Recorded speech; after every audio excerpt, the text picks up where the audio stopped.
In a culture that measures worth by productivity and applause, feeling lost is often misread as a failure of biology. Carl Jung proposed a different reading. Sometimes the ache you call depression is the soul refusing to continue on a path that is not yours. This is not a denial of chemistry or care. It is an invitation to listen. Jung framed many of our modern ailments as calls to individuation, a slow turning toward an inner axis that has been starved.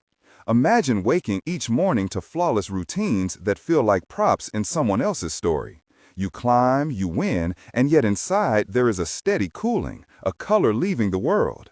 If you have felt that, this video aims to reframe those signals not as defects to hide, but as messages to decode.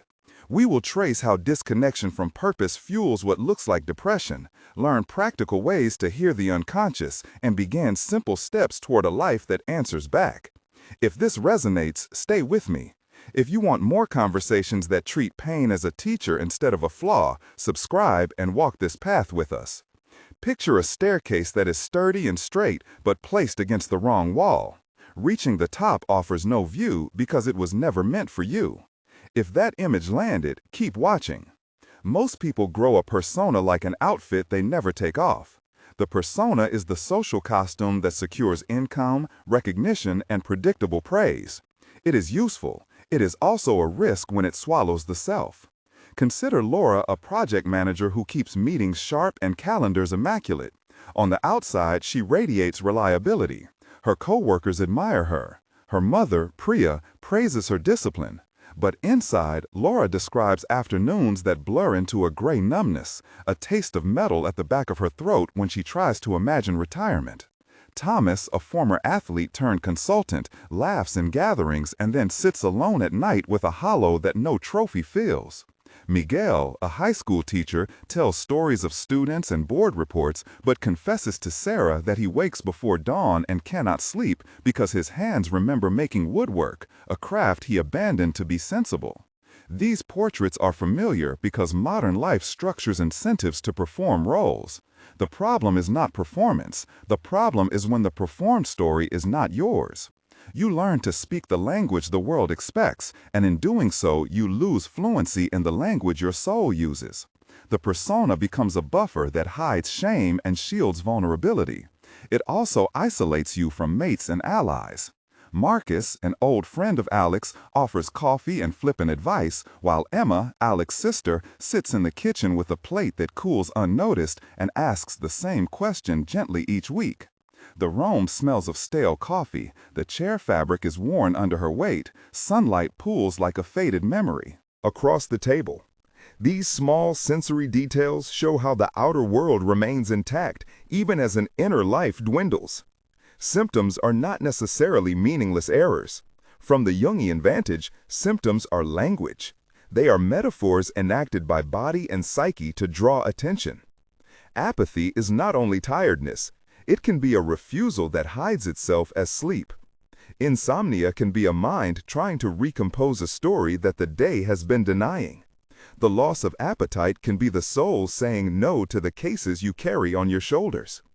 Imagine the body as a weather station reporting storms.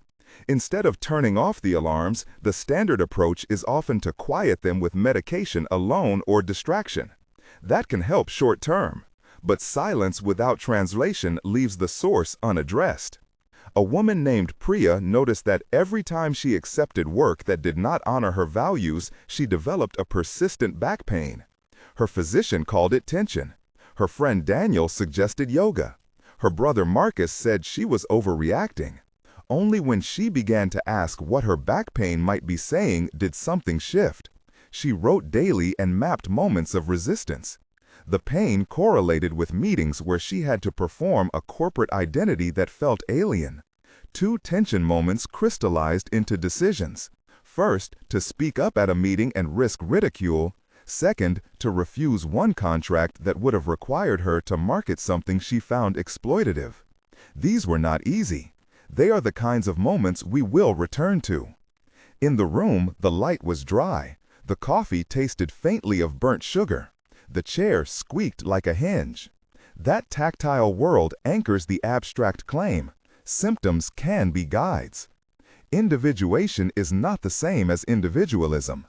Jungian individuation is a journey toward internal coherence, toward integrating parts of the psyche so the person moves from an externally defined script to an internally aligned life. It is not a radical solitary quest to reject community.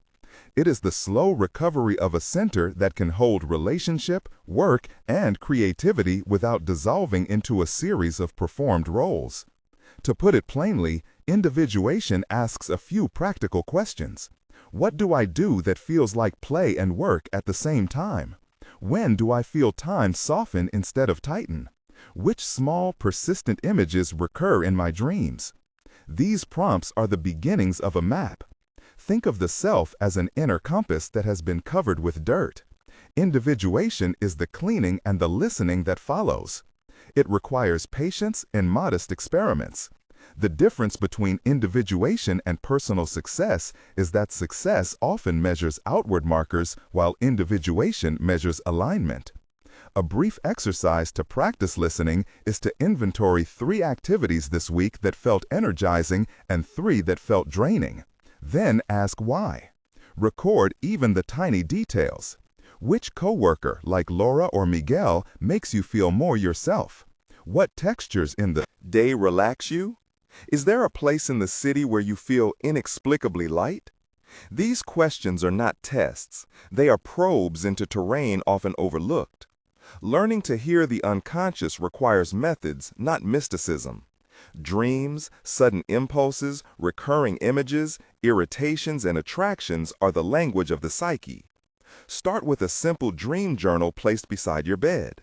When you wake, write the dream in full sensory detail. Note smell, texture, color, and the body positions you remember. Over time, patterns emerge. A technical description of a basic dream analysis procedure would help. Keep a notebook by the bed, record dreams immediately upon waking. Note emotions and repeating symbols, link these images to current life situations, and keep an open question such as, what might this dream ask of me? This process builds associations and reveals motifs over weeks. Additionally, pay attention to micro-impulses that pull you unexpectedly towards something creative. If your hand tenses to sketch during a meeting, allow 5 minutes that day to sketch. If a sentence begins in your mind, write it down. These small experiments test whether an impulse is a hint toward a larger vocation. A mini scene illustrates this. Alex sits at a kitchen table. The blinds are half closed and smell of lemon cleaner lingers. Alex's phone buzzes with a meeting reminder. Emma drops by, sits opposite, and the two exchange quick sentences. Alex says, I feel empty and I do not know why. Emma replies, maybe you are carrying someone else's map. Alex replies, what would my map look like? Emma suggests, try the 5-minute sketch. Alex looks at the paper, touches the rough texture, hears the kettle hiss, and begins. That small moment shows how practice opens thresholds. The dialogue has 3 exchanges, and the scene is anchored by sound, scent, touch, and sight to make the intangible palpable. Resistance and loss are the terrain of transformation. Choosing alignment often asks for sacrifice. Jobs, relationships, and roles that once gave security may fray. The fear is real and physiological. Heart rate rises, palms sweat, sleep becomes shallow. One moment of tension came when Daniel, a therapist, asked Laura to consider stepping back from a promotion she had been groomed for. The room smelled of antiseptic and rain. Laura could feel the fabric of her sleeve rough against her wrist. Daniel asked why she wanted the promotion. Laura said, because everyone told me it is logical. Daniel asked, and what would you replace it with? Laura fell silent, her voice trembled. This is a tension that surfaces over months. It forces a decision with real cost. Another moment occurred when Miguel chose to leave a steady contract to work on a woodworking piece that might not sell. He felt the saw vibrate in his hands, the sawdust sweet and warm, and his chest tighten with fear. These are moments where the persona fights for survival, and the soul insists on truth. The first essential response is naming the fear and listening. The second is small experiments that test the reality of choices without burning bridges. There is no formula to erase grief when a role is relinquished. There is practice in mourning what was and making space for what might be. Descending into the underworld is a mythic image that helps render the process meaningful. Orpheus did not simply travel to the underworld, he carried song. In a modern key, the katabasis is the conscious willingness to meet the parts of ourselves that were pushed into shadow. That descent can feel like loss. It can also precede rebirth. Historical figures like Jung himself walked through intense personal dark nights to reach new creative periods. The symbolic image of descent helps normalize that what feels like annihilation might be initiation. Sensory metaphors help. Think of the descent as a cave with cool, damp air, the stone underfoot slick and honest, the smell of earth and some distant water, the dim light that makes shapes look larger. In that cave, you might confront voices, memories, and impulses that sound like accusations. To meet them is to hear the complaint of neglected talents and suppressed values. Attention paragraph. For weeks, Sarah hid the sketches she made in the margins of her reports. One night, she burned the drafts in a metal pan in her balcony because she feared judgment. The smoke stung her eyes, the metal bit cold against her palm, and she felt shame and relief in equal measure. That burning was a ritual of unmaking and also a call to create new forms. Once the descent occurs, the rebirth is practical. Living from the self is a daily discipline as much as a mythic event. It reorganizes small decisions: whom you let around your table, how you spend Saturday mornings, which emails you answer and which you let sit. Begin with tangible steps. Create a weekly non-negotiable hour devoted to something that draws you without external reward. Name it practice time. If your name is Alex or Laura or Priya, invite a friend to hold you accountable. Julia, a neighbor, agreed to check in with Miguel every Sunday about his woodwork. Thomas found a mentor named Marcus who apprenticed him back into a form of movement he loved. These named supports matter because individuation does not equal isolation. It needs trusted others to witness changes. A practical plan might look like this. Week 1, record dreams and note one impulse. Week 2, commit to a 5-minute daily practice related to that impulse. Week 3, share the practice with a supportive friend and collect feedback. Week 4, evaluate what felt alive and what felt forced. This step-by-step is not a guarantee of immediate bliss, but a map for slow realignment. The sensory world remains important. Changes are felt in the weight of your backpack in the morning, the warmth of sunlight on your wrist as you walk, the small pleasure of chewing food. Tastes like something other than substance. These are signals of presence. Now, a direct invitation to participate. If what you heard so far touched something, take a breath. You are not alone in sensing the walls close in. Please share in the comments a brief line that begins the story you are waking up to. You might start with the words, "The day I noticed," or "I realized when." Sharing organizes memory and helps others recognize themselves. You do not have to explain everything. Just a line anchors the beginning. When you post, you help build a community that listens without fixing. Thank you for contributing. Now we will move into specific technical processes that anyone can begin immediately to build a relationship with inner messages. One process is a simple daily reflection routine that takes 10 minutes. Each evening, write a one-paragraph note about a moment that felt energizing and a moment that felt draining. Note sensory details and any small image that repeated that day. Over 4 weeks, patterns appear and you can begin to test changes. Another process is a dream clustering method, using sticky notes to group recurring symbols. Both are low cost and easy to maintain. There are also resistances that require boundaries. Friends and systems may attempt to pull you back into the role that serves them. This is social gravity. Laura experienced this when a colleague called and asked her to cover a meeting at the last minute. She felt the old pattern of immediate yes. She paused, felt the pulse in her throat, and said no. The colleague named Thomas blinked and said, "You are difficult now." Laura felt a flash of guilt and yet relief that her stomach loosened. That small refusal was a step forward. In another tension moment, Alex received a message from an ex-partner with an urgent plea to reconcile. The message smelled like old seasons, like a wardrobe of winter coats.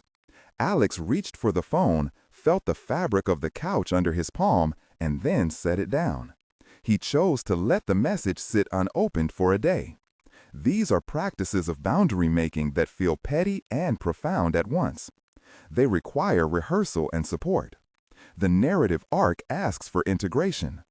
As you practice, you will experience backsliding. Expect it. When it happens, name it, trace it, and return to small experiments. Use allies like Emma, Daniel, Sarah, Miguel, Laura, Thomas, Priya, and Marcus to hold you accountable. Meet friends over food that tastes of recognition. Sit with someone who will listen without replaying your persona.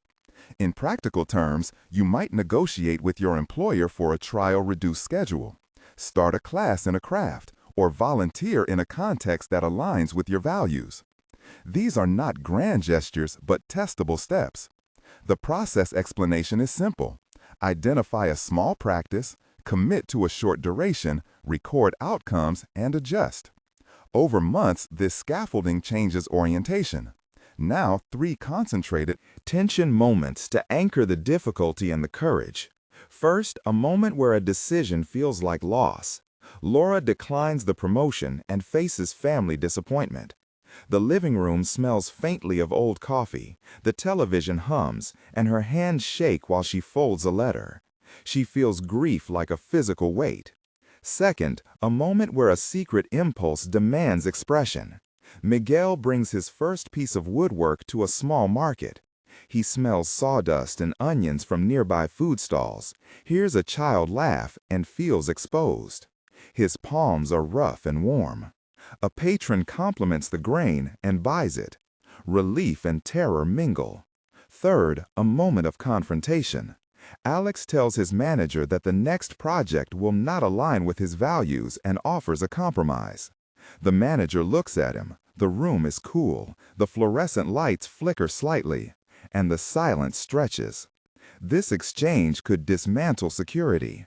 David, who supervises him, says, "We appreciate honesty, but we need compliance." Alex replies, "I cannot comply this time." The tension is palpable, physical, and moral. A backstory is necessary to understand the protagonist arc. Alex grew up in a household where competence was praised and emotion was managed quietly. As a child, he learned to read the room, to deliver the right line, to make his mother smile with small achievements. In adolescence, he excelled in tasks that had clear outcomes. He studied economics because it promised structure. In his 20s, he built a career that paid well and provided esteem. He married because it seemed the next responsible step. But little clues accumulated. At 35, he found himself sketching in the margins of his reports, waking early to jot down lines of a story he never published. He lost his father and watched rituals that honored duty but not desire. The death highlighted a persistent question: who was he living for? This backstory threads through his choices. It explains his reflex to choose secure paths and the inner cost of those choices. It also explains why the idea of individuation feels both terrifying and necessary. Alex links to friends named Emma and Daniel who witnessed parts of his life. Emma offered small acts of care, like leaving soup on his doorstep when he worked late. Daniel, a therapist he visited reluctantly, held a mirror to his pattern without prescribing immediate fixes. That mirror created space. The backstory shows that Alex is not special in his confusion. His life is a common form of modern predicament. The details of childhood routines, the smell of his father after work, the texture of the old leather chair where they read together, add sensory anchors that make the inward movement believable and urgent. We will now offer 3 practical modalities you can begin. Dream journaling as described. 5-minute creative experiments. Weekly accountability chats with a named friend or group. Each practice is described with an accessible procedure. Dream journaling involves immediate recording on waking, noting emotions, and repeated motifs, and mapping those motifs to daily situations. Creative experiments are short practices where you allow an impulse to be tried without judgment. Accountability chats are timed 15-minute check-ins where you report one success and one obstacle. These procedures build habits that orient away from performative assurance and toward authentic curiosity.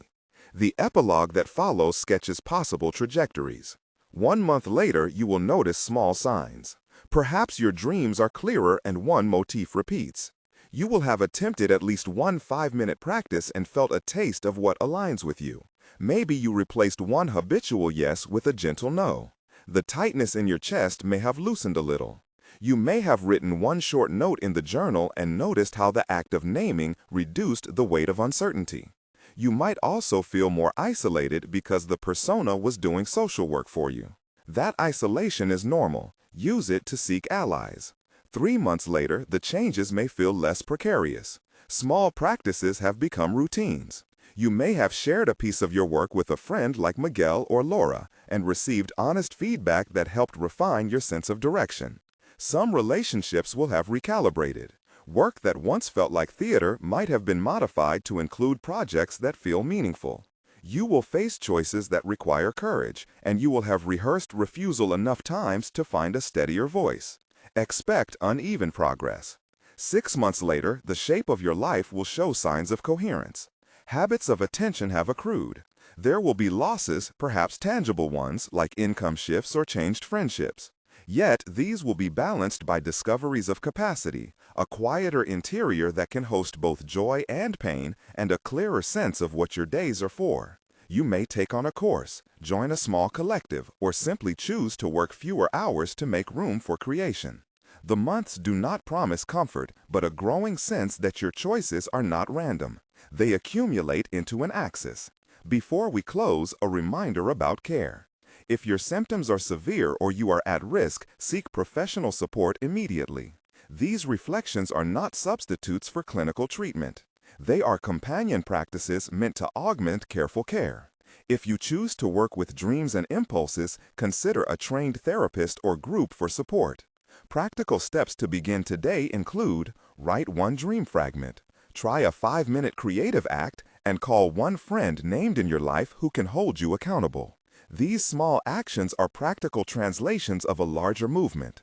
If this narrative found purchase in you, subscribe to continue receiving reflections rooted in Jungian thought and practical methods. Leave a comment beginning with "the day I noticed" or "I realized" when to share a starting line from your story. Your participation helps others recognize themselves and give shape to future videos. Remember that what looks like breakdown may be a secret insistence that you find a life that belongs to you. The courage is not to erase pain, but to listen to what it says. Living from purpose is less about perfection and more about fidelity to the inner call. In the end, the most radical act can be simple: to answer the small voice that asks, "Where do I belong?" and then to take one modest step toward that place. If you take that step today, you begin the work of being found.